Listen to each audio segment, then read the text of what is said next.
ഏത് സ്ഥലമായാലും വേസ്റ്റ് ഇടുന്നതിൽ ഇട്ടും ഇതല്ല കേട്ടോ, എല്ലായിടത്തും വേസ്റ്റ് കാണാം. ഇതുണ്ടോ, ഇതോ ഇഷ്ടം പോലെ വേസ്റ്റ്. ഇതിപ്പോൾ മലമ്പുഴയുടെ പക്ഷെ ഇങ്ങനെ കിടക്കൂലെന്ന്, അതൊക്കെ വൃത്തിയാക്കുന്നുണ്ട് നല്ല ക്ലീനായിട്ട്. കണ്ടോ അവിടെ ഈ സാധനം എന്തിനുള്ള പക്ഷേ ഇതിനകത്തിടേണ്ട സാധനം മുഴുവൻ താഴെ പുറത്താനിട്ട് കിടക്കണേ. എങ്ങനെ നോക്കിയാൽ ഇതാണ് നമ്മുടെ ആൾക്കാരുടെ ഒരു ടൂറിസം കൾച്ചർ എന്ന് പറഞ്ഞാൽ. ഇതുണ്ടോ ഇതുവഴിയൊക്കെ ഫുള്ള് കിടക്കുന്ന സാധനം അതാണ്. ഒരിക്കലും ചെയ്യാൻ പാടില്ല. ഇതുണ്ടോ മുഴുവൻ ഏരിയയിലും വേസ്റ്റ്. കാറ്റും കാവൽക്കാരും കണക്കെ നിൽക്കുന്ന പശ്ചിമഘട്ടത്തിൻ്റെ താഴ്വര. ഇത് പാലക്കാടിൻ്റെ മലമ്പുഴയാണ്. ഇത് റിസർവോയറുമാണ്.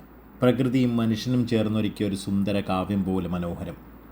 ഗേറ്റ് കടന്ന് നമ്മൾ ആദ്യം പ്രവേശിക്കുന്നത് മലമ്പുഴ ഗാർഡനിലേക്ക്, ഈ പൂന്തോട്ടത്തിലേക്ക് അല്ലേ. പൂന്തോട്ടത്തിൻ്റെ ദൃശ്യങ്ങൾ ഇപ്പോൾ നിങ്ങൾക്ക് ഇവിടെ കാണാനാവില്ല, കാരണം പൂന്തോട്ടം താൽക്കാലികമായി അടച്ചിട്ടിരിക്കുകയാണ്. അവിടെ ചില നിർമ്മിതികൾ, അതേപോലെ വികസന പ്രവർത്തനങ്ങളൊക്കെ നടക്കുകയാണ്. അത് കഴിയുമ്പോൾ നമുക്ക് അതിൻ്റെ കാഴ്ചകളിലേക്കൊക്കെ പോകണം. എന്തായാലും ഈ പരിസര പ്രദേശങ്ങളിലുള്ളവർ, അതിലപ്പുറം ആളുകൾ ഇനിയും മലമ്പുഴ എന്താണെന്ന് മനസ്സിലാക്കേണ്ടിയിരിക്കുന്നു. ചെറിയ ഒരു വിവരണം നമ്മൾ നൽകാൻ ശ്രമിക്കാൻ കേട്ടോ. കാരണം ഇപ്പോൾ അവിടെ റോപ്പ് വേ മാത്രമാണ് വർക്ക് ചെയ്തത്. ഇനി ഈ വർക്കുകളെല്ലാം, ഗാർഡനകത്തെ വർക്കുകൾ കംപ്ലീറ്റ് ആയി കഴിഞ്ഞാൽ അത് ഓപ്പൺ ആകത്തുള്ളൂ. എന്തായാലും നമുക്ക് റിസർവോയറിൻ്റെ ഭാഗത്തു കൂടെ അല്പസമയം സഞ്ചരിക്കുകയും ഒരു കഥ പറയുകയും ഒക്കെ ആവാം അല്ലേ.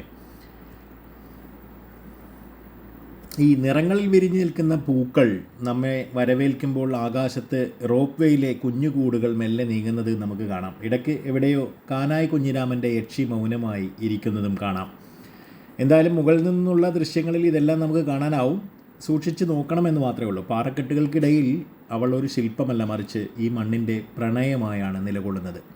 പൂന്തോട്ടത്തിന് വശത്തായി കാണുന്ന ജപ്പാൻ ഗാർഡനും ചതുരക്കട്ടകൾ കൊണ്ട് തീർത്ത റോക്ക് ഗാർഡനും ഓരോ നിർമ്മിതിക്കും പിന്നിലെ കലാവിരുത് നമ്മോട് വിളിച്ചു പറയുന്നുണ്ട്. നമുക്ക് മലമ്പുഴയുടെ പ്രതാപമായ അണക്കെട്ടിലേക്ക് പോയാലോ. ഭാരതപ്പുഴയുടെ കൈവഴിയായ മലമ്പുഴ നദിയെ തടഞ്ഞു നിർത്തി നിർമ്മിച്ച ഈ കൂറ്റൻ ഭിത്തിക്ക് പിന്നിൽ ഒരു നീലക്കടൽ തന്നെയുണ്ട്. സ്വാതന്ത്ര്യാനന്തര ഇന്ത്യയുടെ നിർമ്മാണ വൈഭവത്തിന് സാക്ഷിയായി 1955 ഈ അണക്കെട്ട് പൂർത്തിയായത്. ഡാമിന് മുകളിലൂടെ നടക്കുമ്പോൾ വലതുവശത്ത് ആകാശത്തോളം ഉയർന്നു നിൽക്കുന്ന മലനിരകളും ഇടതുവശത്ത് താഴെ വിരിഞ്ഞു നിൽക്കുന്ന പൂന്തോട്ടവും കാണാം. സന്ധ്യാസമയത്ത് അസ്തമന സൂര്യൻ റിസർവോയറിലെ വെള്ളത്തിൽ സ്വർണ്ണവർണ്ണം വിതറുന്നത് കാണാൻ തന്നെ ഒരു പ്രത്യേക ചന്തമാണ്. സ്പീഡ് ബോട്ടുകൾ വെള്ളത്തെ കീറിമുറിച്ച് പോകുമ്പോൾ തെറിക്കുന്ന തുള്ളികൾക്ക് പോലും ചില സംഗീതഭാവം അല്ലേ. മലമ്പുഴയുടെ ബഹളങ്ങളിൽ നിന്ന് ഏകദേശം 4 കിലോമീറ്റർ മാറി ശാന്തമായ ഇടമാണ് നമ്മളിപ്പോൾ ഈ നിൽക്കുന്ന കവയുടെ ഭാഗങ്ങൾ. അത് റിസർവോയറിൻ്റെ ചില ഏരിയകൾ തന്നെയാണ്, അങ്ങേ അറ്റമാണെന്ന് മാത്രം. എന്തായാലും അണക്കെട്ടിൻ്റെ വൃഷ്ടിപ്രദേശമായ ഇവിടം സഞ്ചാരികൾക്കെന്നും ഒരു വിസ്മയമാണ്. ഒരുപാട് സഞ്ചാരികൾ ഈ ഭാഗം എന്താണെന്നോ എങ്ങനെയാണെന്നോ അറിയാതെ തിരിച്ചു പോകുന്നവരുണ്ട് കേട്ടോ. ഇപ്പോൾ എൻ്റെ കൂടെ തന്നെയുള്ള ആൾ ഈ ഭാഗത്ത് വന്നിട്ടേ ഇല്ല. അപ്പോൾ ശാന്തമായ അണക്കെട്ടും കവയെ ഈ പറയുന്ന കോടമഞ്ഞിറങ്ങുന്ന കുന്നുകളെല്ലാം കൂടി കേരളത്തിൻ്റെ ഒരു സ്വിറ്റ്സർലൻഡ് രൂപത്തിൽ മാറ്റുകയാണ് യഥാർത്ഥത്തിൽ.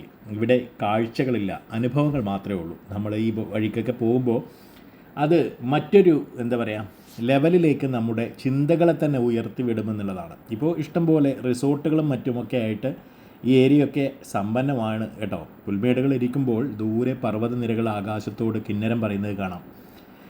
പ്രകൃതിയുടെ ഈ നിശബ്ദതയിൽ നമ്മളെ തന്നെ തിരിച്ചറിയുന്നു എന്നുള്ളതാണ്. പാലക്കാടിൻ്റെ ഈ മണ്ണ്, ഈ കാറ്റ്, ഈ കാഴ്ചകൾ